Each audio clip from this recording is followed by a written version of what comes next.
मुख्तार अंसारी के जनाजे में शामिल होने वाले कितने लोगों पर जिलाधिकारी गाजीपुर आर्या खौरी ने किया कार्रवाई? कौन सी कार्रवाई किया? डीएम ने कहा, डीएम तो ही है, कहा मैं डीएम हूं। अफजाल अंसारी ने कहा आप चाहे जो भी हो, लेकिन आप इसे रोक नहीं सकती। आर्या खौरी ने कहा कि इसके लिए परमिशन लिया गया है। उन्होंने कहा दुनिया में इसका कोई परमिशन नहीं होता, हम एक्शन लेंगे। अफजाल अंसारी ने कहा चाहे जो भी करिए, कार्रवाई करिए, लेकिन मिट्टी देने से मत रोकिए। यह तल्ख भाषा में जिस तरह से वाद प्रतिवाद हुआ, इसे आपने देखा, और हमें लग रहा है कि यह देखने वालों की संख्या अब तक करोड़ों में हो गई है। डीएम ने कौन सा एक्शन लिया? धारा 144 की बात किया, सीआरपीसी की 144 लागू है, परमिशन लिया है क्या? मैं वीडियोग्राफी करा रही हूं, कार्रवाई कराऊंगी। डीएम ने कौन सी कार्रवाई कराया? लोगों को जानने की उत्सुकता है। आज का हमारा वीडियो इस विषय पर 144 में मैडम क्या कर सकती हैं, क्या ऐसे मामलों में भी 144 प्रभावी होगी, और यदि डीएम ने एक्शन लिया तो कौन सा एक्शन है? बात तो कह दिया ताव में, हाथ फेंक करके दोनों लोग बात कर रहे थे। इस मामले में जो हमने भी वीडियो किया, कई लाख लोगों ने देखा। बहुलता में यदि देखा जाए तो लोगों ने डीएम को बुरा कहा था कि ऐसे मौके पर मैडम इस तरह से नहीं कर सकती। और जब भीड़ आ गई है, अब भीड़ में जैसे जो भी मरेगा, हिंदू मुस्लिम सिख ईसाई, यह तो नहीं होता है कि फोन करके रिश्ते नाते लोगों को बता दिया जाता है कि अगर शामिल हो जाए, और लाउडर लगा करके यह तो नहीं किया जाता है कि आना आपका अनिवार्य है, हर हालत में पहुंचे इतने बजे। लोग आते हैं, स्वतः स्फूर्त ऐसा होता है। अब अमिताभ ठाकुर ने डीएम से पूछा है, मैडम ऐसे तो काम नहीं चलेगा, बताना पड़ेगा किया क्या आपने, और हम एक्शन लेंगे इस पर। अमिताभ ठाकुर भारतीय पुलिस सेवा के अफसर थे, अब जबरिया सेवानिवृत्त हो गए हैं। अब अगर देखा जाए तो आर्या खौरी भी बिहार से हैं और अमिताभ ठाकुर भी बिहार से हैं। दोनों की सेवाएं, अमिताभ ठाकुर भी यूपी कैडर इनको मिला, आईपीएस में यूपी में इन्होंने सेवाएं दिया, और आर्या खौरी भदोही में डीएम रही और अब गाजीपुर में। उनको भी यूपी कैडर ही है, एक आईएएस एक आईपीएस। अगर देखा जाए सीनियरिटी के मामले में तो अमिताभ ठाकुर डीएम के बराबर एसपी, थोड़ा सा अंतर होता है, बस यह है कि कई परीक्षाएं दोनों ने किया, दोनों ने पास किया। वो आईएएस हो गए और ये आईपीएस हो गए।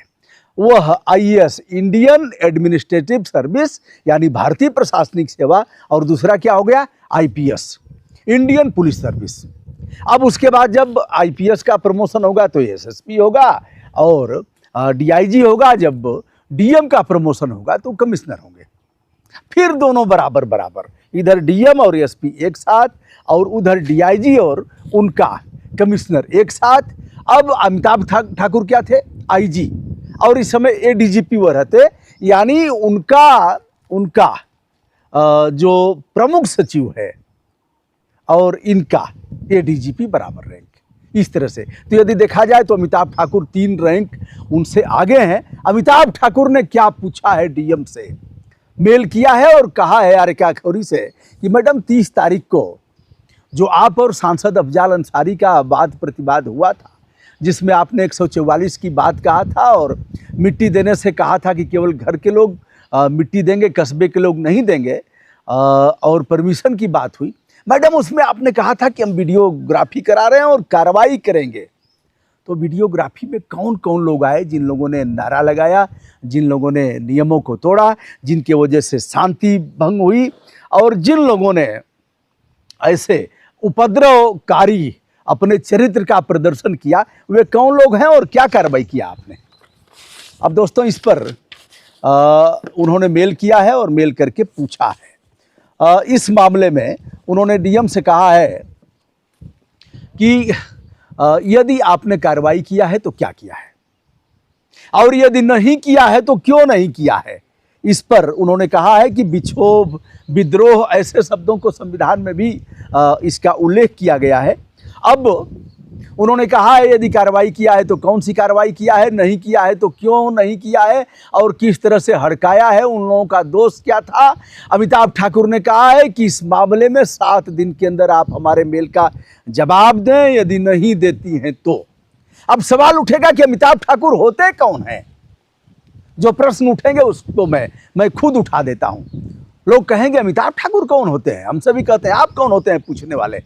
फिर बताता हूं। जिस ताकत का प्रयोग संविधान की ताकत का प्रयोग अमिताभ ठाकुर ने किया, उस ताकत का प्रयोग आप भी कर सकते हैं। बकरी चराते हुए, भेड़ चराते हुए, सुअर चराते हुए और नाले की सफाई करते हुए, मिट्टी का काम करते हुए, ईंट पाथते हुए। ये अधिकार बाबा साहब डॉक्टर भीमराव अंबेडकर और जो संविधान बनाने वाली टीम थी उसने दिया है।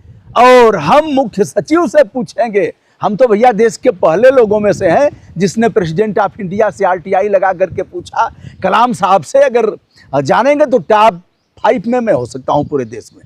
हमने पूछा क्षमादान याचिकाओं पर आपने किया क्या? सुप्रीम कोर्ट से RTI लगा करके पूछा और सुप्रीम कोर्ट ने जवाब दिया। कारण यह ताकत किसने दिया? ब्रजभूषण दुबे को, गुरु को, कतवारू को, खरभान को, हरहंगी को, मंगरू को, सोमारू को किसने अधिकार दिया? अधिकार दिया डॉक्टर भीमराव अंबेडकर जी ने। जो संविधान दिया है हमें, उसमें वाक और अभिव्यक्ति की आजादी ने अधिकार दिया। अमिताभ ठाकुर को वही अधिकार है, वही अधिकार तमाम बड़े बड़े लोगों को है और उस अधिकार से ऊपर कोई नहीं है। हम उल्लेख करते हैं, हाँ, अमिताभ ठाकुर ने आगे यह भी कहा है कि जनाजे में उपस्थित लोगों की अनावश्यक धमकी दिया आपने। 7 दिनों के अंदर स्थिति स्पष्ट करें, अन्यथा अग्रेतर कार्रवाई के लिए बाध्य होऊंगा। क्या होऊंगा? अग्रेतर कार्रवाई के लिए बाध्य होऊंगा। किस ताकत का प्रयोग अमिताभ ठाकुर ने किया है? योगी सरकार की आंख की किरकिरी बने हुए हैं। मुलायम सिंह पर जब उनके सुपुत्र अखिलेश यादव चीफ मिनिस्टर थे तो अमिताभ ठाकुर ने मुलायम सिंह पर FIR दर्ज कराया, अमिताभ ठाकुर पर। अब अमिताभ ठाकुर उसी संविधान की ताकत के तहत ऐसा कर रहे हैं और वही संविधान की ताकत हमें भी है जिससे हम आप तक अपनी बात पहुंचा रहे हैं। अग्रेतर कार्रवाई के लिए बाध्य होगा। अब संविधान में एक निर्णय का मैं उल्लेख कर देता हूं। जो आप संविधान अगर पलटेंगे तो अनुच्छेद 19(1) जो वाक और अभिव्यक्ति की आज़ादी का अधिकार देता है और अनुच्छेद 19(1) यह आज़ादी देता है कि आप इसको रोक नहीं सकते। यानी यदि हमारा शुभ भाव है, और किसमें रोकेंगे आप? रोमेश थापर बनाम मद्रास राज्य के मामले का मैं उल्लेख करूंगा, जिसमें कहा गया है यदि लोक व्यवस्था भंग होती है, राज्य की सुरक्षा यदि प्रभावित होती है, राज्य की सुरक्षा को खतरा होता है, आंतरिक विक्षोभ या विद्रोह की स्थिति पैदा होती है, हिंसा बलवा होना तय माना जाता है, भीड़ लगाने वालों को आप रोक सकते हैं, लेकिन कारण बताना पड़ेगा, क्योंकि अनुच्छेद 19(1) यहां स्टैंड करता है। अब यह रहा रोमेश थापर बनाम मद्रास राज्य का मामला। और एक शब्द संविधान में आया है, युक्त निर्णय।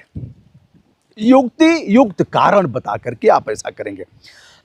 अभी आप कहेंगे कि 144 में जो डीएम को पावर है 144 लगाने का, ऐसे नहीं लगाया जा सकता। कभी कुछ हुआ 144 लगा करके और आप रोक देंगे, ऐसे नहीं हो सकता। उससे बड़ा संविधान का पावर है आपके CRPC और IPC से। अब इसमें उल्लंघन पर क्या होगा? अगर उल्लंघन किया गया तो 151 दंड प्रक्रिया संहिता की धारा 151, 107(16) जहां मजिस्ट्रेट के यहाँ ही जमानत होगी, और इसमें 504 जो 2 साल की सजा का प्रावधान करता है, और जो जानबूझकर सामाजिक सद्भाव बिगाड़ने की बात जिसमें की गई है, उत्तेजना फैलाना, गुस्सा दिलाना इत्यादि इसमें सन्निहित है।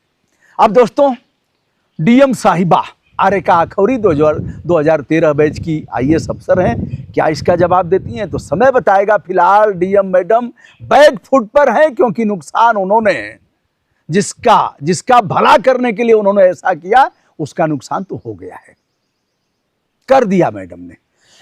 मैडम के लिए लिखा पढ़ी भी की गई है, लेकिन मैडम ने जाने अनजाने में बहुत लाभ पहुंचा दिया।